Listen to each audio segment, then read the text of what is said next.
Hola amigos de Cripto Libertad, espero que estén bien. Les saludo desde el Iliniza.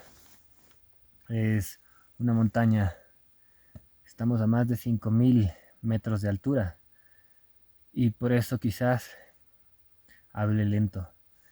Me van a disculpar por hablar lento, pero de esa manera también tengo tiempo de pensar un poco más de esto que les quiero compartir, que es importante. Y es que en todo este viaje investigativo para averiguar quiénes son los que están en la élite, quiénes son estas personas, me he topado con muchas vueltas, una telaraña de sectas secretas, de órdenes secretas y de apellidos, de aristócratas que se casan con banqueros y de banqueros que ponen primeros ministros y que tienen muy buenos amigos, a rabinos y a magos ocultistas. Y uno comienza a pensar, ¿para qué estoy investigando esto? ¿Por qué me interesa con quién se casó Jorge III? ¿Por qué me interesa qué pasó con la dinastía de Hanover? ¿Qué pasó con la dinastía de Saxe-Coburg-Gotha y con la familia Rothschild? ¿Y qué fue de los Warburg de su tiempo en Venecia? ¿Por qué estoy investigando esto? Porque queremos llegar a verle a los ojos a lo que está en la punta de la pirámide. ¿Por qué? Porque así sabemos a qué nos enfrentamos. Y en mi investigación, que por cierto puede ser más profunda, es un tema que se va de largo, en mi investigación me he topado con diversidad de teorías. Teorías que te llevan a creer, por ejemplo, que el poder está en la nobleza negra. Y bueno, vamos a comenzar a hilar por ahí. Para mí el poder estuvo en la nobleza negra. La nobleza negra supo sentarse en el trono en las sombras por varios siglos y supo infiltrar a los jesuitas y luego fueron su bastión. Estos jesuitas, ¿qué hicieron los jesuitas? Descubrieron algo importante. ¿Qué descubrieron? Descubrieron que las sectas podían funcionar mucho mejor. Lo mecanizaron en un sistema de círculos dentro de círculos y en un sistema de control mental para los círculos de distintos tipos. Eso hicieron los jesuitas. Los jesuitas fueron infiltrados ellos mismos. En un inicio, los jesuitas eran aliados de los Borgia y luego fueron sus acérrimos enemigos y fueron los acérrimos enemigos del Vaticano. La nobleza veneciana era enemiga de los Borgia y luego fueron aliados de los jesuitas. Este es uno de varios ejemplos de cómo estas sectas funcionan con alianzas muy complejas que luego se pueden cambiar con el pasar del tiempo y de los siglos. No podemos suponer que siguen las mismas personas en el trono. Esta es una suposición gratuita y falsa.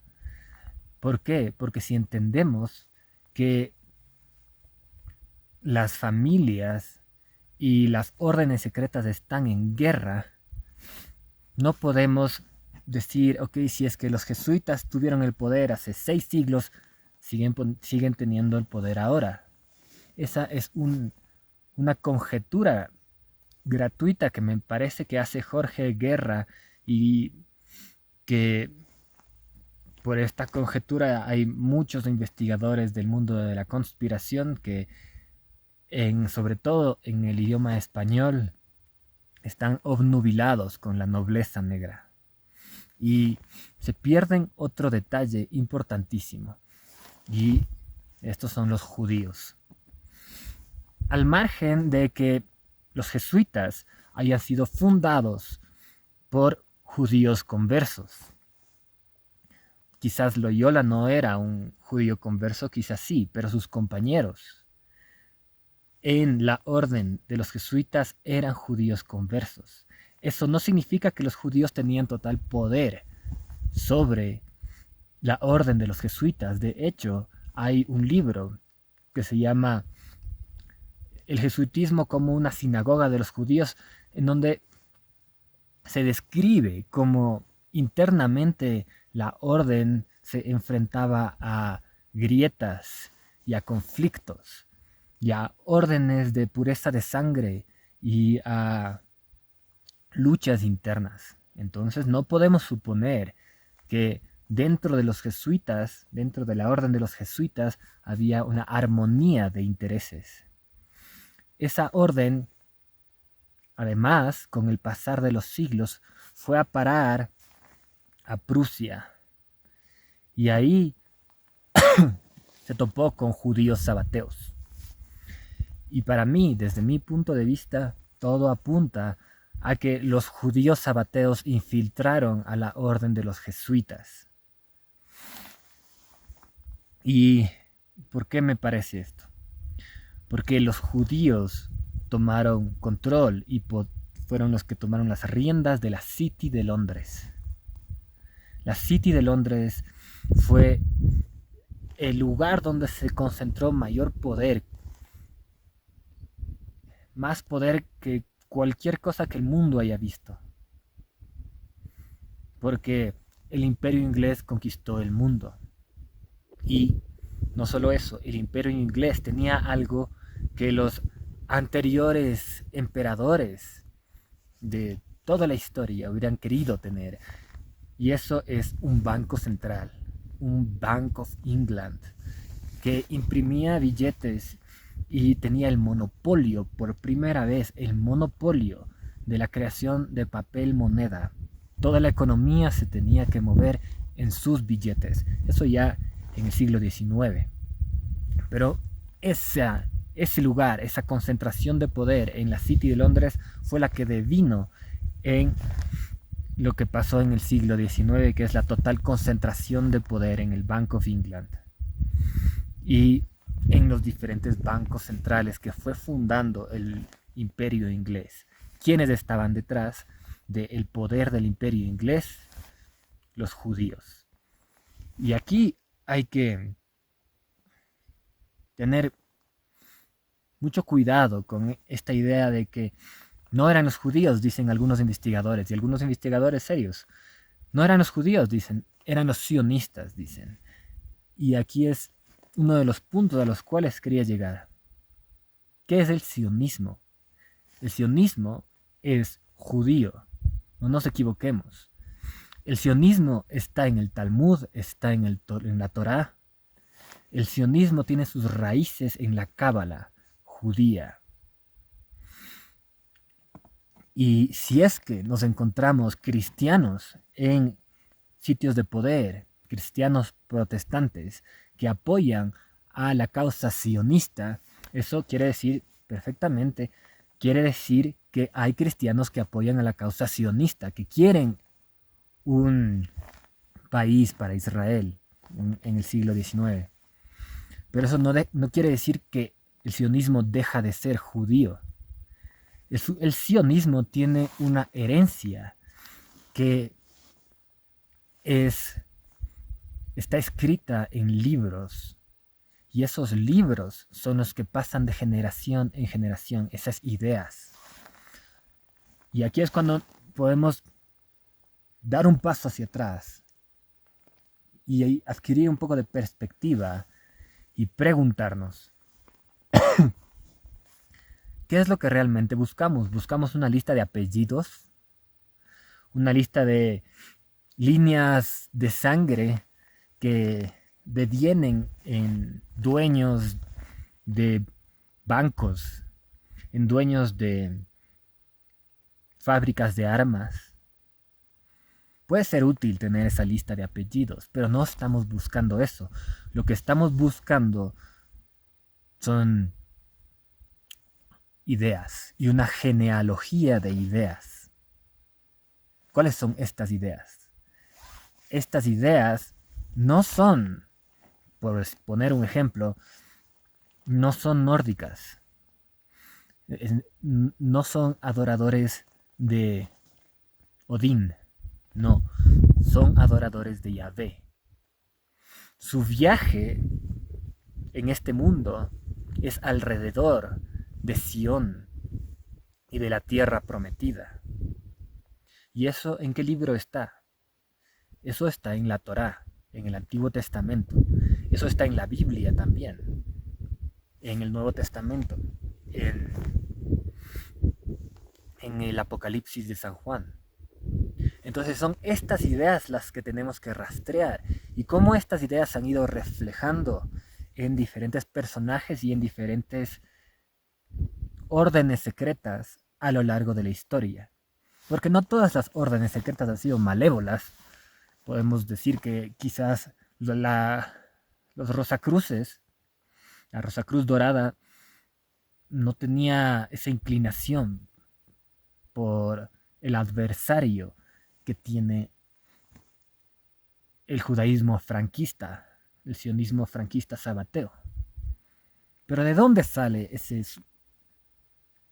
ese sionismo franquista sabateo que es capaz de hacer cualquier cosa con tal de tomar el poder?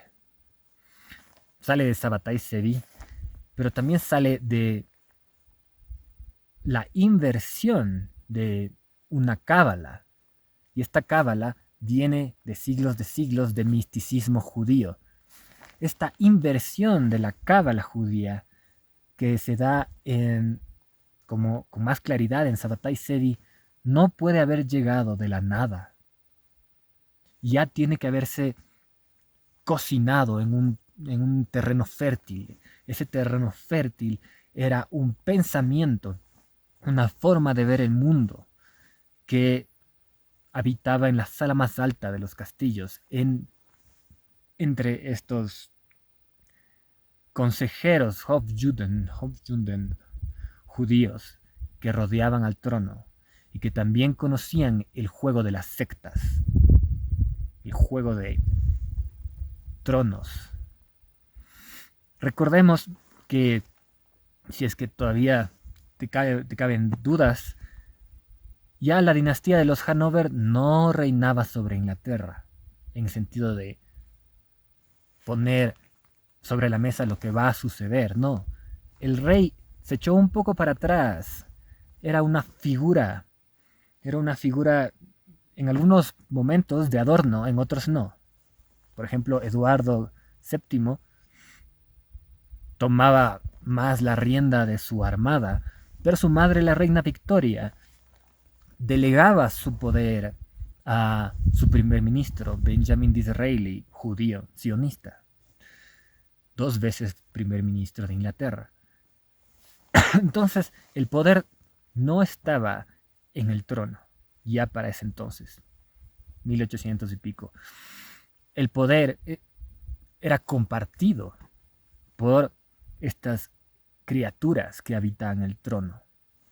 Estas criaturas, estos engendros satánicos que habitan el trono, la forma en que llegaron a ocupar ese lugar y a ser capaces de hacer lo que hicieron con el mundo, que es invocar tantos genocidios, la forma en que tuvieron esa posibilidad, esa realización, fue porque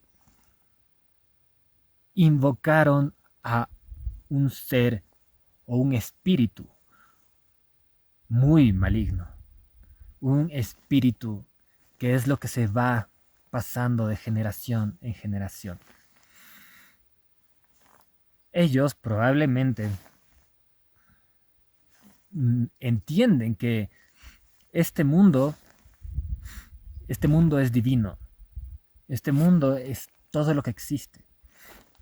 Y lo que sea que pase con este mundo, eso es divino. Esa es la gran obra.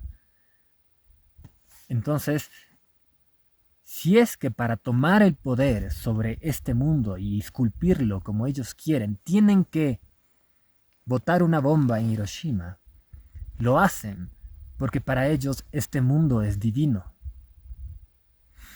Y en su mitología hay un personaje que es capaz de hacer cualquier cosa por poder. Ese personaje es el adversario. Entonces ellos invocan al adversario y en esa invocación al adversario tienen que dar forma a la mente de sus acólitos, a la mente de los personajes que se sientan en estas mesas en donde se decide que vamos a cometer un genocidio en la India. Vamos a exterminar con todos los chinos. Vamos a financiar los dos lados de esta guerra y vamos a propiciar una revolución cultural. Estas personas, para que sean capaces de mover estos hilos sobre la tierra y que no les tiemble la mano, tienen que tener una ritualística, una memoria que les une.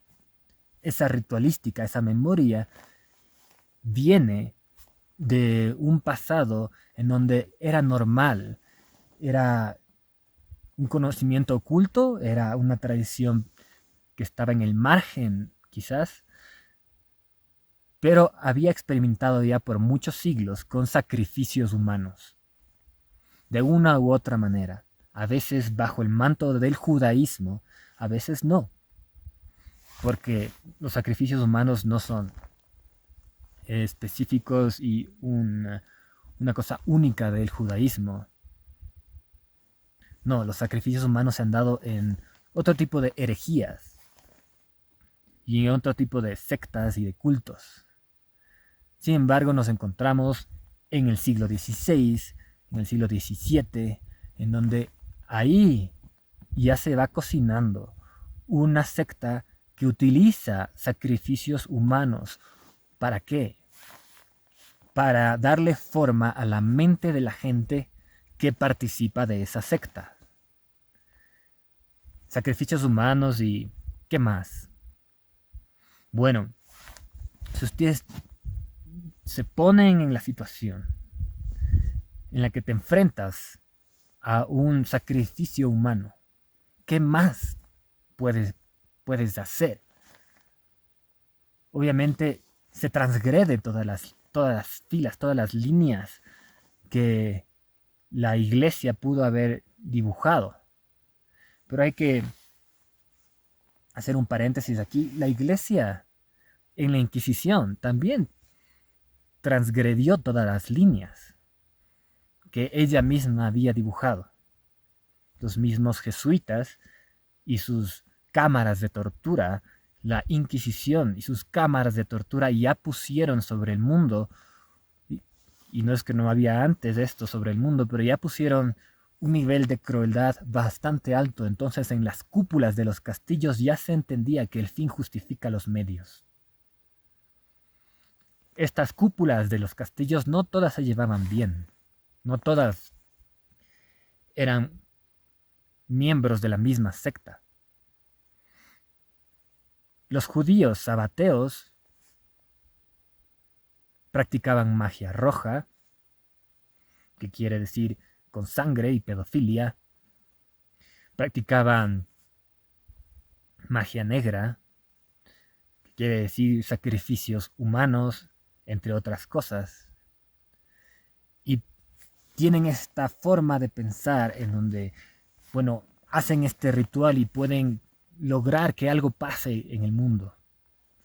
Como dato curioso, Jeffrey Epstein le amenazó a una persona con hacerle un embrujo.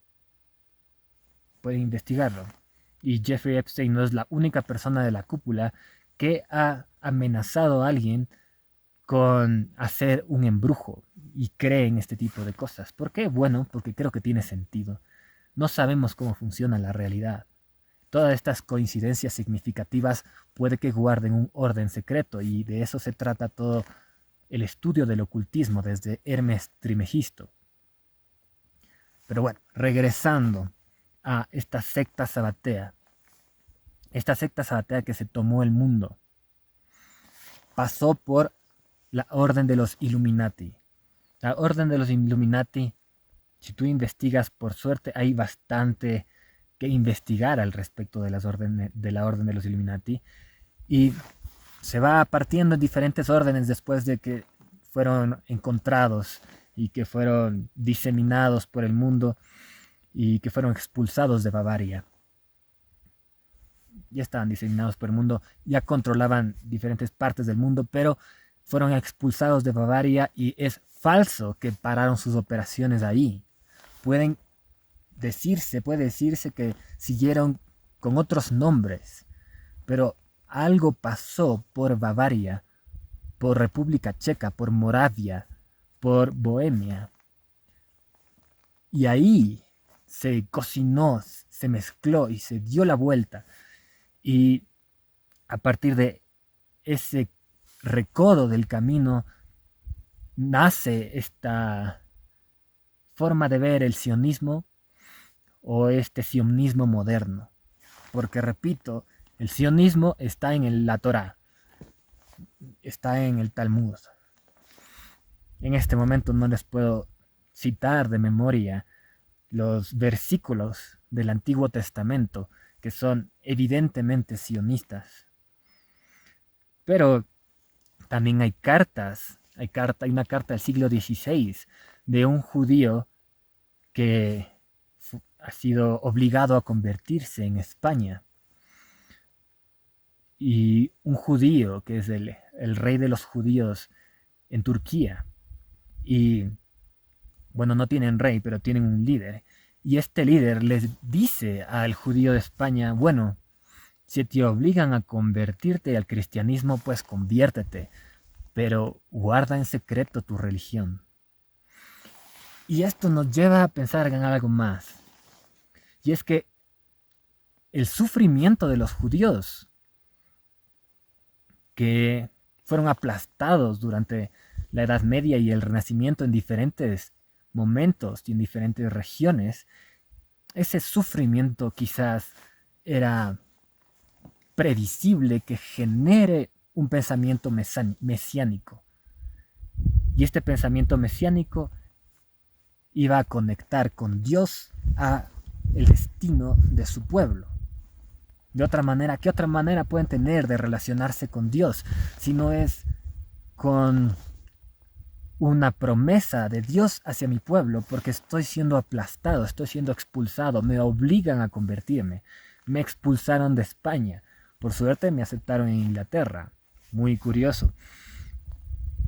Y en estos judíos conversos encontramos que hay ciertos personajes que tienen una facilidad para aceptar entrar en rituales satánicos que convierten a la mente de la gente en algo que piensa de una manera coherente desde su punto de vista, que es el fin justifica los medios.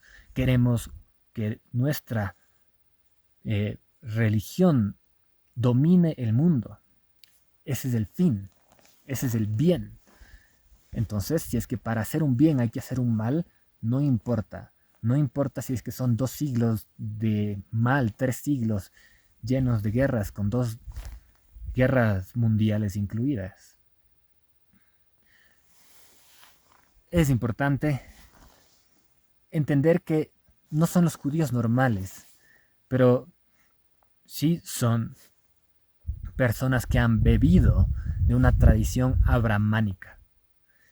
¿Y qué está detrás de esta tradición abrahámica?